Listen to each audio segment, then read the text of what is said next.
بڑے سے بڑا عالم بھی آج اجتہاد نہیں کر سکتا معاشیات کے میدان میں، اگر جدید معاشیات سے واقف ہی نہیں، کیا اجتہاد؟ تفرق اور تحزب اور یہ اور وہ تو بالکل اسلام میں اجازت نہیں ہے۔ اب میں مایوس ہو گیا ہوں، سافٹ ریولوشن یہاں نہیں آ سکتا، ہارڈ ہی آئے گا۔ لیکن یہ ہے کہ اچھا میں خلیفہ ہوں تو کیا یہ سارے جو مسلمان ممالک میں بادشاہ ہیں اور یہ حکومتیں میرا حکم مانیں گی؟ کہ نہیں، حکم تو نہیں مانیں گی۔ لیکن یہ کہ اجتہاد کے بارے میں جو کچھ رائے انہوں نے ظاہر کی ہے وہ محل نظر ہے، میں نے اختلاف سنسرسر میں کر دیا تھا، لیکن اللہ تعالیٰ جزائے خیر عطا فرمائے۔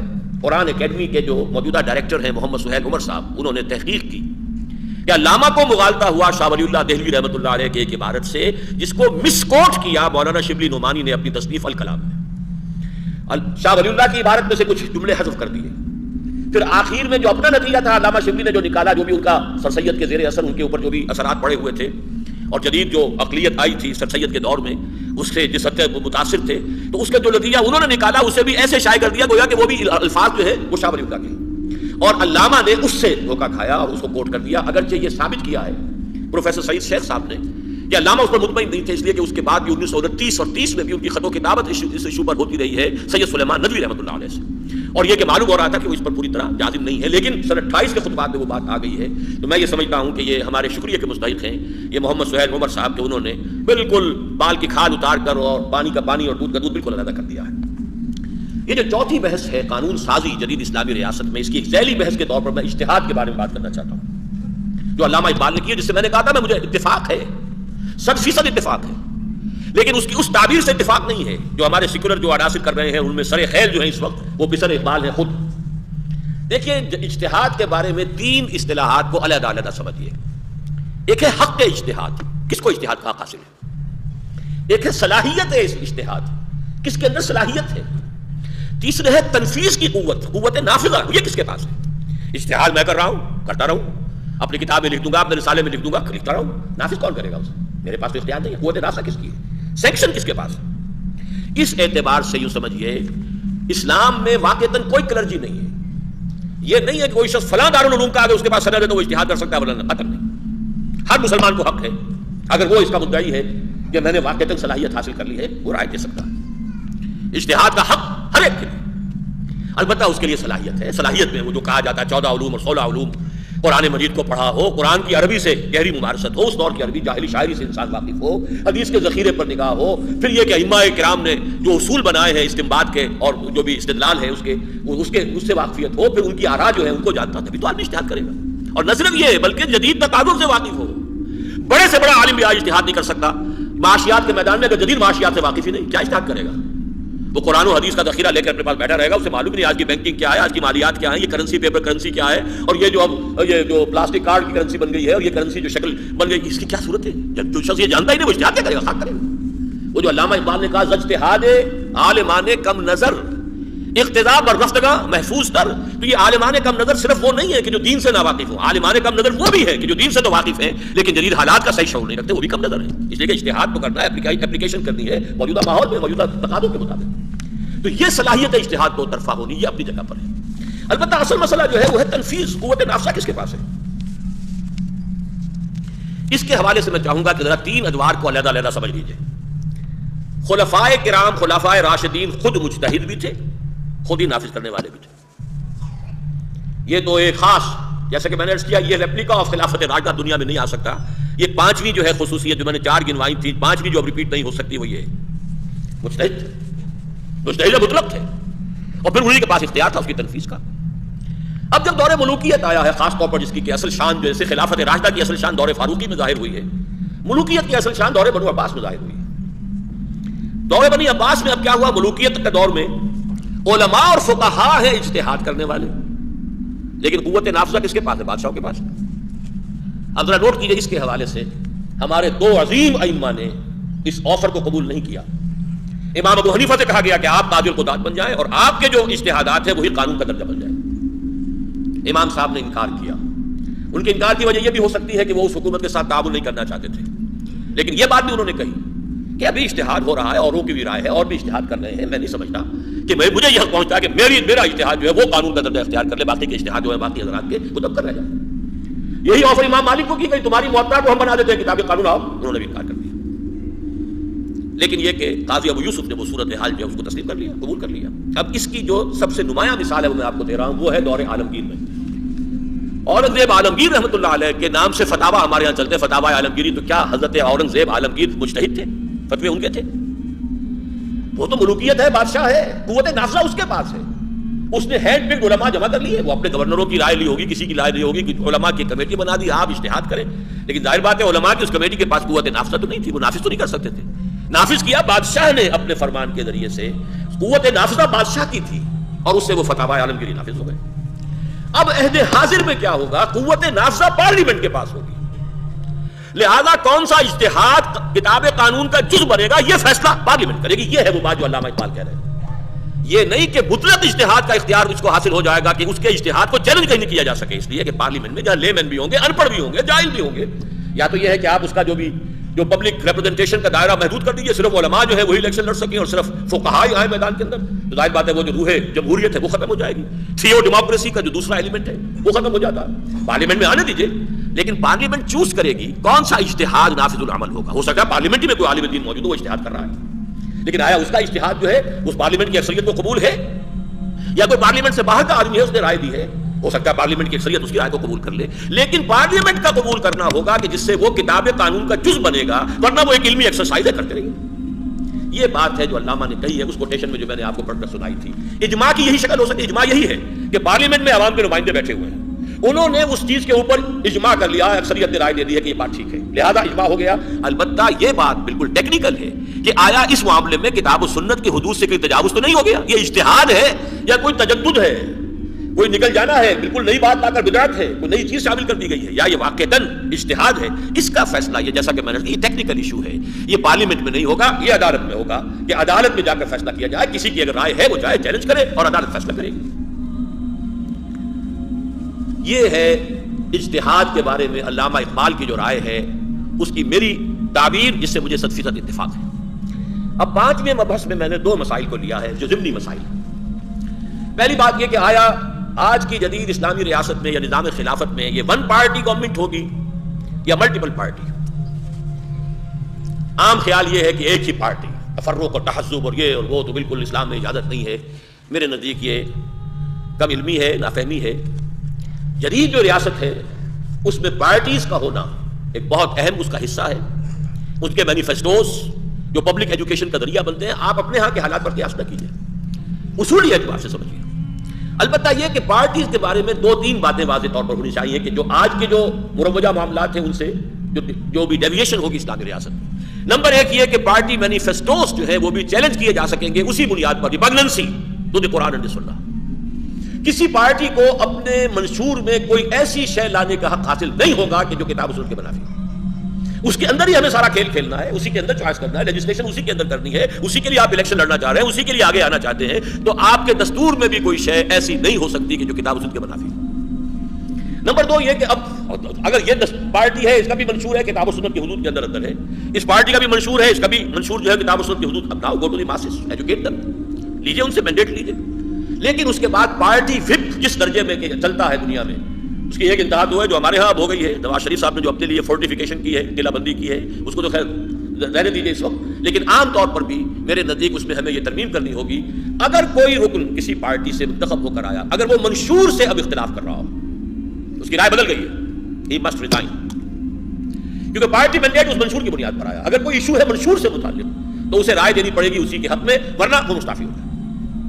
البتہ یہ کہ جس کا تعلق اس سے نہیں ہے، عام انتظامی معاملات ہیں، جس کا منشور سے تعلق نہیں ہے، اس میں کوئی پارٹی وپ نہیں ہونا چاہیے. آزادی اپنے کانشنس، اپنے ضمیر کے مطابق رائے دینی چاہیے، اس کی پوری آزادی ہونی چاہیے. ان 2 چیزوں کے ساتھ ملٹی پارٹی سسٹم آج کے ریاست کا ایک لازمی حصہ ہے، ضروری ہے. اور ڈیموکریسی جو بھی تھیو ڈیموکریسی میں ڈیموکریسی والا ایلیمنٹ ہے اس کا لازمی تقاضا ہے.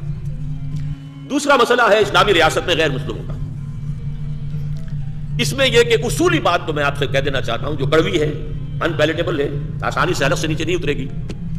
نظام خلافت کا اصل شہری مکمل شہری صرف مسلمان ہے. غیر مسلم بنیادی طور پر، اصولی طور پر پروٹیکٹڈ مائنورٹی ہے. مولانا مودودی نے یہاں اصطلاح استعمال کی پروٹیکٹڈ سٹیزن. میں یہاں بھی اس کے اندر چاہتا ہوں کہ ترمیم کر دوں. پروٹیکٹڈ سٹیزن کوئی شے نہیں ہوتی. سٹیزن ہے تو سٹیزن ہے، پورا ہے. حقیقت میں وہ سٹیزن نہیں ہوتا اس معنی میں کہ اس کو بعض حقوق حاصل نہیں ہے. بہت سے حقوق میں وہ بالکل مساوی ہے. جان، مال، عزت، آبرو کی حفاظت جیسے مسلمان کی ویسے اس کی.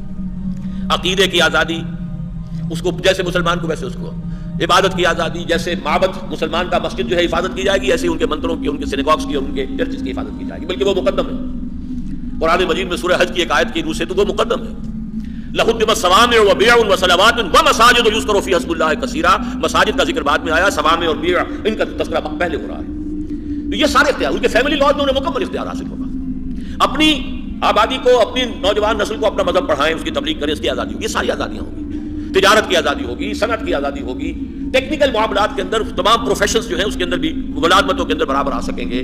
دو لیولز پر وہ نہیں آ سکتے۔ نمبر 1 لیجسلیٹو پروسیس میں وہ شامل نہیں ہو سکتے، اس لیے کہ لیجسلیشن کی بنیاد قرآن و سنت ہے، وہ نہ قرآن کے ماننے والے نہ سنت کے ماننے والے۔ اور نمبر 2 highest level of policy making, اس میں وہ شریک نہیں کیے جا سکتے۔ سیدھی سی بات یہ ہے کہ اسلامی ریاست یا نظام خلافت جس ملک میں بھی قائم ہوگا، اس کی ہائیسٹ پالیسی پرائرٹی نمبر 1 یہ ہوگی کہ اس نظام خلافت کی توسیع ہو، اس کو ایکسپورٹ کیا جائے، اس کی ایکسٹینشن ہو، اس کو گلوبل بننا ہے، جس کی خبر دی ہے محمد رسول اللہ صلی اللہ علیہ وسلم نے۔ تو جہاں سے بھی اس کا آغاز ہوگا، اس کی ٹاپ پالیسی میں پرائرٹی نمبر 1 ہے ایکسپورٹنگ آف دیٹ ریولوشن۔ غیر مسلم ظاہر بات ہے کہ وہ اس میں آپ سبسکرائب نہیں کر سکتا، آپ کی اس رائے میں اس کی مرضی شامل نہیں ہو سکتی۔ ان 2 لیولز کے اوپر ان کو آپ شریک نہیں کر سکتے، اس اعتبار سے میں کہتا ہوں وہ فل سٹیزن نہیں، باقی ہر اعتبار سے برابر۔ البتہ یہ کہ یہ تو ہے اصولی بات جو میں نے عرض کی ہے، عملی اعتبار سے اس میں کچھ شکلیں اختیار کی جا سکتی ہیں، جس کے لیے کہ میثاق مدینہ کا حوالہ بھی ڈاکٹر جاوید اقبال بھی دیتے ہیں بار بار، ہمارے ہاں جاوید غامدی صاحب نے بھی اس کا حوالہ دیا ہے، اگرچہ وہ حوالہ تو میرے نزدیک جس رنگ میں وہ دے رہے ہیں غلط ہے، لیکن یہ کہ کچھ حالات کے اندر ایسا ہو سکتا ہے کہ اس طرح کی کسی شکل کو اختیار کر لیا جائے، وہ میں پاکستان کے معروضی حالات کے تحت کچھ بات عرض کروں گا۔ اب چھٹا مبحث ہے میرا، پاکستان کے معروضی حالات کیا ہیں۔ نمبر 1، اللہ کی حاکمیت یہاں طے ہو گئی تھی 12 مارچ 1949 کو، گویا کہ اصولی اعتبار سے نظام خلافت اس ملک میں اس وقت سے قائم ہے، لیکن یہ ایسا ہی نظام خلافت ہے جیسے ہم میں سے اکثر مسلمان ہیں، مسلمان تو ہیں لیکن اللہ اور اس کے رسول کے احکام کے کتنے کچھ پابند ہیں۔ انڈیویجول سطح پر جو ہماری اکثریت کا حال ہے وہی سمجھ لیجئے کہ اس وقت سے نظام خلافت کا حال ہے، لیکن اصولی اعتبار سے حاکمیت خدا، sovereignty belongs to Allah and the authority that we have is delegated، یہ ہماری نہیں ہے، delegated powers ہیں which it can be exercised only within the limits prescribed by the real sovereign۔ اسی کا نام خلافت ہے، اصولی اعتبار سے خلافت ہمارے یہاں ہے۔ اس سے آگے بڑھ کر دفعہ 227 جو ہے وہ بھی اس کی جو عملی امپلیمنٹیشن ہے اس کی بھی لیے میں سمجھتا ہوں کہ سورہ حجرات کی پہلی آیت کی صحیح ترین تعبیر جو ہے دستوری زبان میں وہ اس دفعہ میں موجود ہے، no legislation will be done repugnant to the Quran and the Sunnah۔ یہ دوسری بات ہے کہ اسے باندھ دیا ہے آئیڈیالوجی کونسل کے ساتھ، اور اس کی جو ہے امپلیمنٹیشن یہ ہوگی کہ آئیڈیالوجی کونسل ایکسرسائز کرتی رہے گی، رپورٹیں پیش کرتی رہے گی، بس اس کے علاوہ یہ کہ اس کی امپلیمنٹیشن کی کوئی ضمانت نہیں، اس کا کیا حشر ہوگا، ان کی سفارشات کا کوئی تذکرہ نہیں سرے سے۔ اس میں صرف یہ کیا جائے کہ اس کو وہاں سے کاٹ کر اور قرارداد مقاصد جس ضیاء الحق صاحب دستور کا حصہ لے آئے ہیں 2A، اس دفعہ کو 2B کی حیثیت سے شامل کر دیا جائے کہ یہ اس ڈیوائن ساورنٹی کی امپلیمنٹیشن کی اس کی وضاحت ہے، no legislation will be done repugnant to the Quran and the Sunnah۔ تیسری شکل جو پیدا کی فیڈرل شریعت کورٹ کی وہ بھی میرے نزدیک صحیح ترین صورت ہے، اگرچہ میرے نزدیک یہ عبوری دور ہے جس میں ہمیں ایک علیحدہ کورٹ کی ضرورت ہے، ورنہ یہ کہ ہماری جوڈیشری رفتہ رفتہ انشاءاللہ وہ پوری ایسٹ جو ہے اس فنکشن کو لے سکے گی کہ وہ طے کرے کہ آیا کوئی شک کتاب و سنت کے منافی ہے یا نہیں۔ لیکن بہرحال اگر اسپیشل کورٹ بنائی گئی ہے تو اس میں بھی کوئی حرج نہیں ہے۔ اس پہلو سے اس میں جو پابندیاں عائد کی گئیں وہ ختم کر دی جائیں، کوئی چیز کتاب و سنت سے مابرا نہ ہو، کوئی چیز قطعاً بلا استثناء کتاب و سنت کی بالادستی، لہذا اس فیڈرل سپریم کورٹ کے دائرے میں اس کے دائرہ اختیار پر جو حدود ہے تحدید ہے وہ ختم کر دی جائے۔ نمبر 2 یہ کہ اس کے ججز کا سٹیٹس جو ہے وہ ہائی کورٹ اور سپریم کورٹ کے ججز کے مساوی کیا جائے، اس میں علماء ججز کی تعداد کو تدبے بنائی جائے، یہ 3 کام کر دیے جائیں تو یہ 3 کانسٹیٹیوشنل امینڈمنٹس۔ اور نمبر 2 سود کے انسداد، اس کے ذریعے سے یہاں پر وہ انقلاب آ سکتا ہے جسے حمید گل صاحب نے کہا تھا سافٹ ریولوشن، اور 8 دن پہلے یہاں پر اسی جگہ پر وہ کہہ کر گئے ہیں کہ اب میں مایوس ہو گیا ہوں، سافٹ ریولوشن یہاں نہیں آ سکتا، ہارڈ ہی آئے گا۔ لیکن یہ ہے کہ اصل میں جب ہم نے یہ مطالبہ رکھا تھا موجودہ حکومت کے سامنے فروری 97 کے الیکشن کے نتائج کے بعد کہ اب میدان میں آئیے یہ 3 کام کر گزریے، تو اس کے بعد انہوں نے کہا تھا تبصرہ کرتے ہوئے کہ اگر یہ ہو جائے تو واقعہ یہ کہ یہ سافٹ ریولوشن ہوگا۔ اب اس کے بعد چوتھی چیز جو اس میں شامل کرنے کی ہے وہ پارٹیاں ہیں، ان کا منشور ہے، وہ منشور جو ہے اس کی اسکروٹنی ہونی چاہیے، وہ بھی فیڈرل شریعت کورٹ کے تحت۔ صدر جس کو کہ اب خلیفۃ المسلمین کہا جائے گا، خلیفۃ المسلمین پاکستان کے مسلمانوں کا خلیفہ، یہ خلیفۃ المسلمین ہے، خلیفۃ اللہ نہیں ہے، یہ خلیفۃ الرسول نہیں ہے، خلیفۃ المسلمین ہے۔ جیسے پاپولر ساورنٹی ایکسرسائز ہوتی ہے کس طور سے، پاپولر ساورنٹی تولا تولا ماشا ماشا ہر سٹیزن کے پاس ہے، لیکن وہ ڈیلیگیٹ کرتے ہیں اپنے اس اختیار کو, ساورنٹی کو اپنے الیکٹڈ نمائندوں کے پاس, اور وہ پھر اس کے ذریعے سے ساورنٹی کو ایکسرسائز کرتے ہیں. اسی طرح یہ خلافت المسلمین ہے. حضرت عمر کے الفاظ میں امر المسلمین ومحذرهم هؤلاء الرهط الذين يريدون ان يغصبوا امر المسلمین. تو امر المسلمین جو ہے مسلمانوں نے منتخب کر کے ڈیلیگیٹ کرنی ہے اپنی خلافت اس خلیفہ کو, لہذا وہ خلیفۃ المسلمین ہے. اور جس ملک میں بھی یہ نظام پہلے قائم ہوگا اس ملک کے مسلمانوں کا یہ خلیفہ ہے, نائب ہے. اس ملک کے مسلمانوں نے اپنا حق خلافت یا اپنا اختیار خلافت جو ہے اس کو سونپ دیا. اس کے لیے یہ کہ پہلی بات مسلمان ہونا شرط, ظاہر بات ہے منکم ہے, مرد ہونا لازم, اور جو شخص بھی اس کے لیے میدان میں آئے اس کی بڑی ہی تھورو اور اسٹرکٹ اسکریننگ ہو تزکیۃ الشہود کے بل پر, اسی کی بنیاد پر اس کا کردار. وہ جو 62-63 کی دفعات جس کو قاضی حسین احمد صاحب جو ہیں اب وہ بہت کافی اس کا تذکرہ کر رہے ہیں, وہ یہ کہ سب کے لیے ہے یا نہیں ہے, لیکن اس صدر کے لیے تو لازماً اس چھلی کے اندر سے گزر کر اس کو آنا چاہیے, ورنہ نہیں. اور عمر 40 سال سے کم نہ ہو ازروع قرآن, حتی اذا بلغ اشدہ وبلغ 40 سنۃ قال رب اوزعنی ان اشکر نعمتک التی انعمت علی وعلی والدی.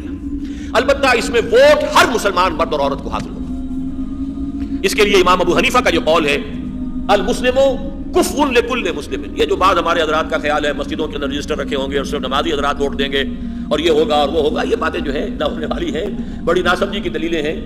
ناسمجھی کی دلیلوں کا عالم تو یہ ہے کہ ہمارے یہاں کئی سال پہلے ہم نے ایک سیمینار کیا تھا, تو ایک بڑے مفتی صاحب معروف یہاں کے, انہوں نے فرمایا تھا خلافت آسان ترین کام ہے, تمام عالم اسلام کے ہیڈز آف دی اسٹیٹس کی ایک کاؤنسل بنا دی جائے, ایک سال کے لیے ان میں سے ایک کو وہ منتخب کر لے, وہ خلیفہ ہو جائے گا.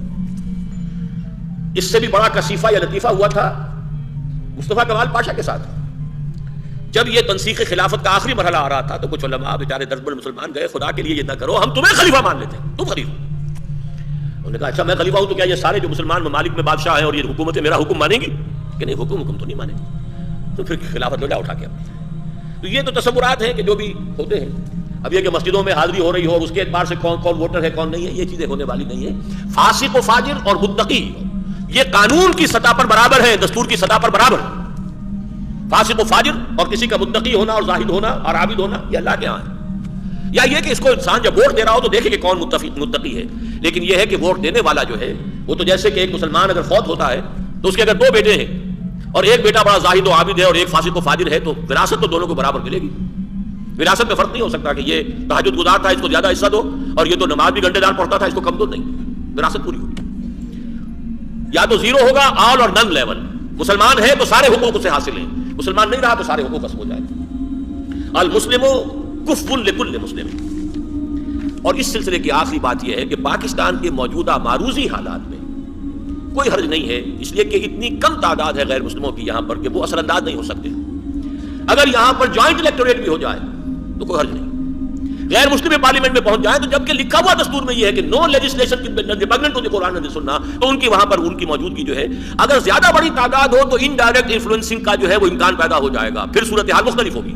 لیکن پاکستان کے جو بھی اس وقت کے معروضی حالات ہیں ان میں غیر مسلموں کی تعداد اتنی کم ہے کہ اس میں اگر جوائنٹ الیکٹوریٹ بھی ہو تو قطعاً کوئی جو ہے اس سے نقصان واقع نہیں ہوگا. بلکہ یہ بڑی غیر منطقی سی بات ہے, اتنے لمبی ان کی کانسٹیچوئنسیز بن جاتی ہیں کرسچنز کی بھی اور قادیانیوں کی بھی کہ واقعتاً وہ انمینیجبل ہے. اس حوالے سے اگر اس وقت جو صورتحال ہے تو اس میں اگر میثاق مدینہ کو ہم اپنے لیے ایک دلیل کے طور پر استعمال کر لیں تو کوئی حرج نہیں ہے. البتہ یہ ہو سکتا ہے کہ ہر مذہب کے پیرووں کے لیے ان کی اپنی کنسلٹیٹو باڈی ہو تاکہ حکومت جو ہے ان سے متعلق معاملات میں ان سے مشورہ کر سکے. اب آخری بحث پر ہم آ گئے. اب جگر تھام کے بیٹھو, کیسے قائم ہوئی؟ دیکھیے اس کے لیے اصولی بات تو یہ ہے کہ سوائے منہج انقلاب نبوی کے اس کا کوئی اور طریقہ کار ممکن نہیں. وہ سافٹ ریولوشن بہرحال ہمارا فرض تھا, الدین والنصیحہ کی حد تک اپنے اس فرض کو ادا کیا اور آئندہ بھی کرتے رہیں گے. جب تک ان میں سننے کی کتاب ہے ہم سناتے رہیں گے. فذکر انما انت مذکر لست علیہم بمسیطر, فذکر ان نفعت الذکریٰ سیذکر من یخشی ویتجنبها الاشقی. ہمارا کام ہے تذکیر, نصیحت, الدین والنصیحہ. لیکن اصل بات یہ ہے کہ جو امام مالک رحمۃ اللہ علیہ نے فرمائی تھی لا يصلح آخر هذه الامه الا بما صلح به اولها, اس امت کے آخری حصے کی اصلاح نہیں ہو سکے گی مگر صرف اسی طور پر جس پر کے پہلے حصے کی اصلاح ہوئی تھی. امت کا پہلا حصہ بھی اس حدیث کی روح سے کہ جو اس کتاب سے اگر آپ نے پڑھی ہوگی یا پڑھ لیں گے, پہلا حصہ بھی دور نبوت کے بعد خلافت علی منہاج النبوہ اور آخری دور بھی خلافت علی منہاج النبوہ. تو خلافت علی منہاج النبوہ کا پہلا دور جس دور سے آیا تھا دوسرا دور بھی صرف اسی دور سے آ سکتا ہے. اور دوسری بات یہ ہے کہ وہی طریقہ ہے کہ جس کو پلان کیا جا سکتا ہے. باقی یہ تو امکانات تو ہوتے ہیں, کسی وقت فوج میں سے کوئی ایسا شخص کھڑا ہو جائے آخر سوڈان میں جو ہوا ہے، لیکن جو پلان کیا جا سکتا ہو اس کے حوالے سے میں چاہوں گا کہ یہ جو 4 ورقہ آپ کے پاس ایک اور ہے تنظیم اسلامی کا منشور والا، اگر آپ اسے کھول لیں تو اچھا ہے، 5واں صفحہ اس کا، اس میں یہ سمجھ لیجئے کہ یہ ایک منشور ہے تنظیم اسلامی کا، اور وہ جو پڑھ کر سنائے تھے وہ ہے مقاصد تحریک خلافت کے۔ تحریک خلافت ہے صرف تمہیدی، لوگوں کو خلافت سے آشنا کرنا، پبلک ایجوکیشن، اس کی برکات کیا ہیں، وہ کیسے آئے گا، لیکن وہ جماعت کے جو اس کو قائم کرنے کی جد و جہد کرے گی وہ تنظیم اسلامی ہے۔ لہذا تحریک خلافت میں اس کے قیام کا ذکر کہیں نہیں ہے، یہ اس کے تمہیدی، جیسے انجمن خدام القرآن میں نے قائم کی تھی پہلے 72 میں، وہ اس کا اپنا ایک معین جو ہے وہ دائرہ کار ہے، اس کے تحت جو ہے اکیڈمیز بنی، قرآن کالج بنے، وہ اپنا ایک دائرہ ہے۔ تنظیم اسلامی ہے کہ جو اس خلافت کے نظام کو قائم کرنے کے لیے ایک جماعت کی حیثیت رکھتی ہے، اور اس کو یوں سمجھیے کہ جیسے تحریک پاکستان تھی اور جماعت مسلم لیگ تھی، اسی طرح تحریک خلافت کو لے کر اس وقت اس ملک میں چل رہی ہے تنظیم اسلامی۔